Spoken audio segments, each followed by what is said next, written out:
नरकवासी से स्वर्गवासी जरूर बनेंगे का प्रॉमिस पूरा करने की, कर्मेंद्रियों से कभी भी कोई विक्रम नहीं करने की, अब आसुरी स्वभाव को छोड़ दैवी स्वभाव धारण कर स्वर्ग के शिवालय में पहले जन्म में उच्च मर्तबा लेकर आने की तैयारी करने की, मनुष्य से देवता पतित को पावन नरकवासी को स्वर्गवासी बनाने वाले ज्ञान के सागर शिव पिता परमात्मा की हम आत्माओं के लिए आज की मुरली से शिक्षाएं। निराकार परमात्मा जैसे वफादार साथी आत्मा का और कोई नहीं है। जहाँ सब साथ छोड़ देते हैं वहाँ सिर्फ परमात्मा ही है जो साथ निभाते हैं।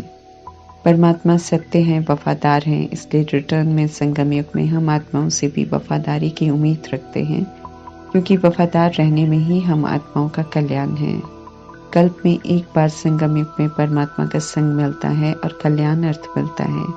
जन्म जन्मांतर के किए हुए पापों को भस्म करने के लिए मिलता है। श्रेष्ठ एक्ट कर श्रेष्ठ कर्म करने के लिए मिलता है। ऐसे में परमात्मा और संग तोड़ एक संग जोड़ने की राय देते हैं।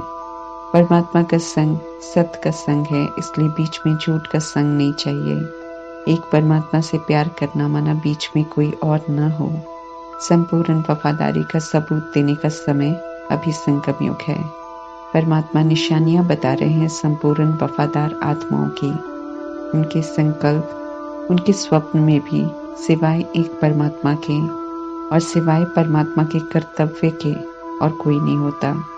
उन्हें परमात्मा की महिमा, परमात्मा के ज्ञान के सिवाय और कुछ भी दिखाई नहीं देता। एक बाप, दूसरा न कोई।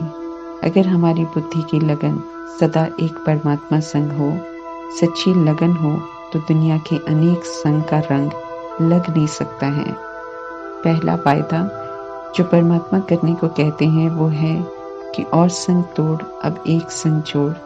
जो भी आत्माएं ये वायदा परमात्मा से करते हैं और सच्ची लगन से निभाते हैं, परमात्मा उन्हें संपूर्ण वफादार कहते हैं। जो ऐसे वफादार होते हैं वे वही करते हैं जो परमात्मा कहते हैं। प्रजापिता ब्रह्मा, मातेश्वरी, दादियाँ उदाहरण है संपूर्ण वफादार के। सिवाय परमात्मा के, सिवाय परमात्म कर्तव्य के, सिवाय परमात्मा की महिमा के, सिवाय परमात्म ज्ञान के उन्होंने और कोई बात कभी की ही नहीं। इसलिए उनके सोचने का काम, उन्हें क्या देना है, कैसे देना है, सब परमात्मा ही करते थे, क्योंकि वे कभी खुद के बारे में सोचते ही नहीं थे। हर समय मैं कौन, मेरा कौन और मुझे क्या करना है, यही चिंतन दादियों का था। परमात्मा वरदान देते हैं कि सच्ची लगन के आधार पर और संग तोड़ एक संग जोड़ने वाले संपूर्ण वफादार बनो। स्वस्थिति है आत्मिक स्थिति। यही स्थिति सत्य है, सतगुणी है। जब कोई इस सत्यता की स्वस्थिति में रहते हैं तो पवित्र स्वरूप, सुख स्वरूप, शांत स्वरूप, आनंद स्वरूप, शक्ति स्वरूप, प्रेम स्वरूप, ज्ञान स्वरूप होते हैं। ऐसे में जब विपरीत परिस्थितियां होती हैं तब भी वे अपनी सत्य स्वस्थिति में रहते हैं, तो परिस्थितियां अपना प्रभाव नहीं डालती हैं और आत्मा अचल अडोल दाता बन परिस्थितियों को भी शांत कर देती है। ऐसे में परिस्थितियों में भी अगर स्वस्थिति में स्थित हैं तो ये स्वस्थिति संपूर्ण बना देगी, क्योंकि स्वस्थिति में रहने वाली आत्माएं सदैव परमात्म स्मृति में भी रहती हैं।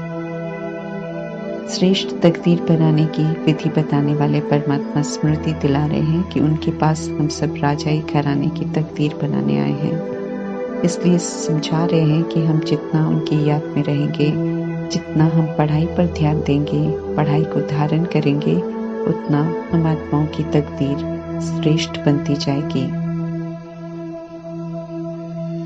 बाप समान निराकारी, निर्विकारी, निरहंकारी बनो। परमात्मा की ये श्रीमत है, उनका वरदान है, उनके द्वारा दिया गया लक्ष्य है जिसे पूरा करना है।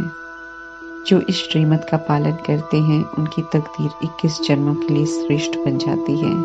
सर्व विकारों पर विजय प्राप्त करो, अर्थात उन्हें कभी यूज नहीं करो और आत्म अभिमानी बनने का पूरा पुरुषार्थ करो। पाप और पुण्य की समझ मिल गई है, इसलिए अब परमात्मा का फरमान है कि कोई भी पाप कर्म नहीं करो। इस विधि से तकदीर श्रेष्ठ बन जाएगी।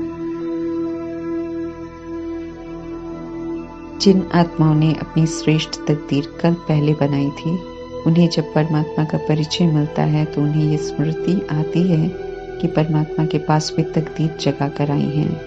आत्मा में स्मृतियां तो हैं परंतु मर्ज हैं। परमात्मा का बनकर वो स्मृतियां इमर्ज होती जाती हैं।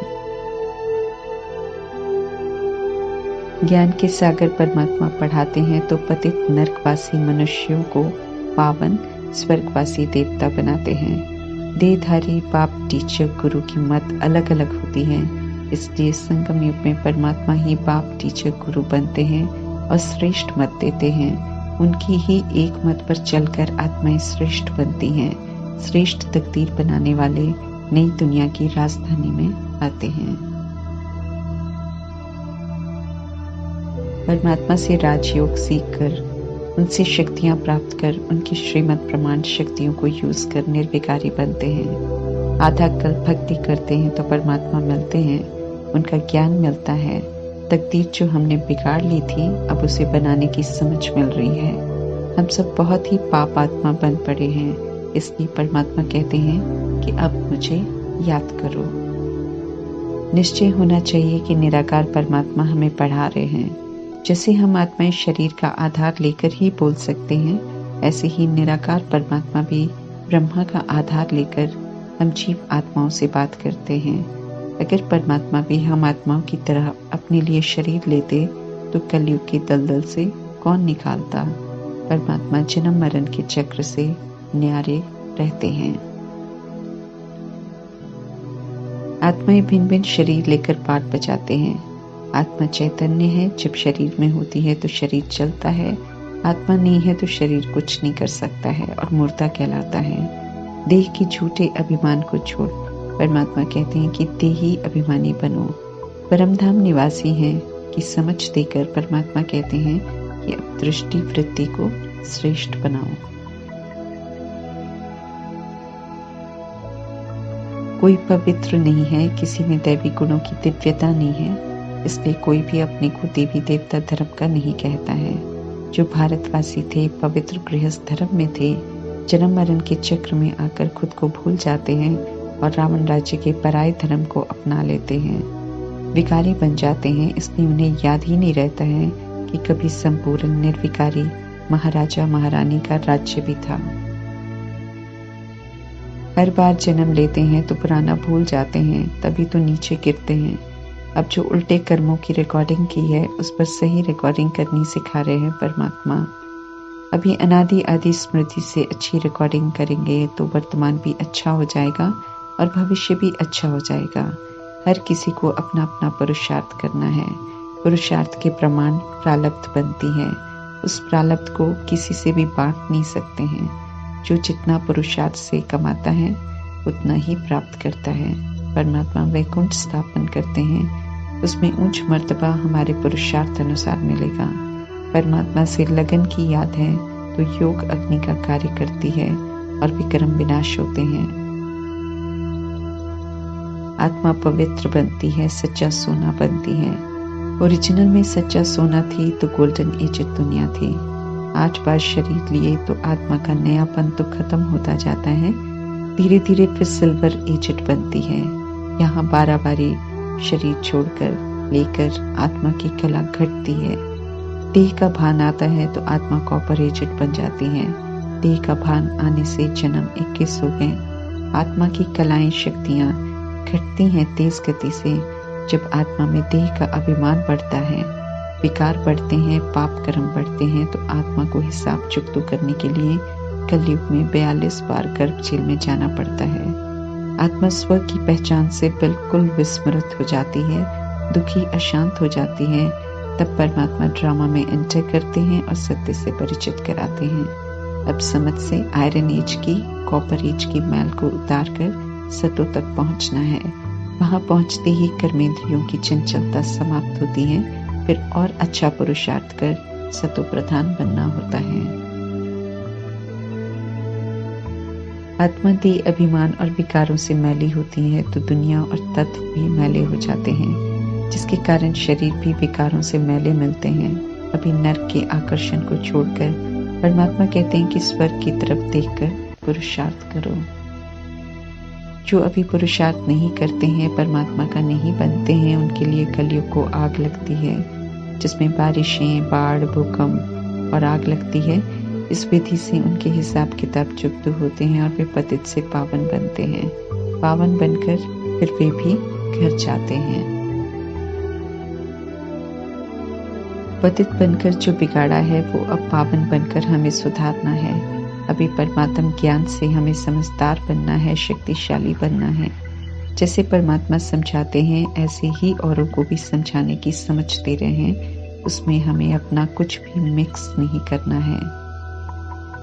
नर से नारायण बनते हैं, इसका प्रतीक है पूर्णमासी, मानव फुल 100% परफेक्ट, फ्लॉलेस। जब नारायण से 83 जन्मों में साधारण बन जाते हैं तो नर कहलाते हैं। अज्ञानता की अवस्था होती है जिसे अमावस कहते हैं। पावन थे, सदुगुणी थे, सतयुगी देवात्मा थे कि स्मृति दिलाकर परमात्मा पतित बनने से छुड़ाते हैं।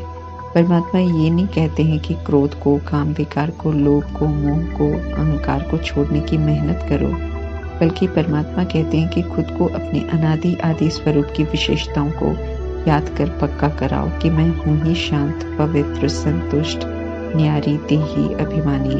ये स्मृति पक्की हो जाएगी तो बुराइयां स्वतः ही विदाई ले लेंगी, तंग नहीं करेंगी। आत्मा को अनादि आदि संस्कारों के साथ उड़ना है। द्वापर युग और कलयुग के संस्कारों के साथ, हिसाब किताब के साथ उड़ नहीं सकती है आत्मा। पवित्र धाम में जा नहीं सकती है। इसलिए परमात्मा खास ध्यान खिंचवाते हैं कि पवित्र जरूर बनो, सजाओं का पात्र नहीं बनो। ऊपर उड़ने के लिए पवित्र जरूर बनना होता है। इसलिए जब हम नहीं बनते हैं कायदे से तो फिर धर्मराज पवित्र बनाता है। स्वर्ग में जल्दी आना है तो परमात्मा कहते हैं कि शिक्षाओं को अच्छी रीति धारण करो। इसी से सतयुग का मर्तबा और समय तय होता है। पिता होने के नाते परमात्मा चाहते हैं कि हम सब सतयुग में 111 में आने का पुरुषार्थ करें। 100% परफेक्ट हेवन, स्वर्ग, पैराडाइज में आने के लिए परमात्मा कहते हैं 100% श्रीमत पर चलकर 100% परफेक्ट बनो। ड्रामा के राजों को अच्छी तरह धारण कर हमें यहाँ ही नरकवासी अर्थात असुर से स्वर्गवासी अर्थात देवता बनना है। धंधे में भी झूठ नहीं बोलना पड़ेगा अगर परमात्मा की याद में रहेंगे। स्वतः ही कार्य होते रहेंगे। पतित और झूठखंड दुनिया में रहते हुए हमें परमात्मा की याद में रहना है और पाप कर्मों से बचते हुए पाप कर्मों के प्रभाव से भी बचे रहना है। संगम योगी शिवालय में पढ़कर शांति धाम के शिवालय और सुख धाम के शिवालय में जाने की तैयारी कर रहे हैं। इसलिए परमात्मा विशेष सावधानी दे रहे हैं कि विकार में कभी भी नहीं जाना, भले कितने भी माया के तूफान क्यों ना आए, क्योंकि समझ मिलने के बाद पतित बनने से धर्मराज की बहुत सजा खानी पड़ेगी। अब सजाओं से तो बचाने आए हैं परमात्मा, इसलिए सजाओं का पात्र नहीं बनने की सावधानी जरूर देते हैं। हम आत्माओं का फर्ज है उनकी हर समझाने का रिकॉर्ड रखना, समझाने के प्रमाण चलना और फिर अपना कल्याण करना। ओम शांति।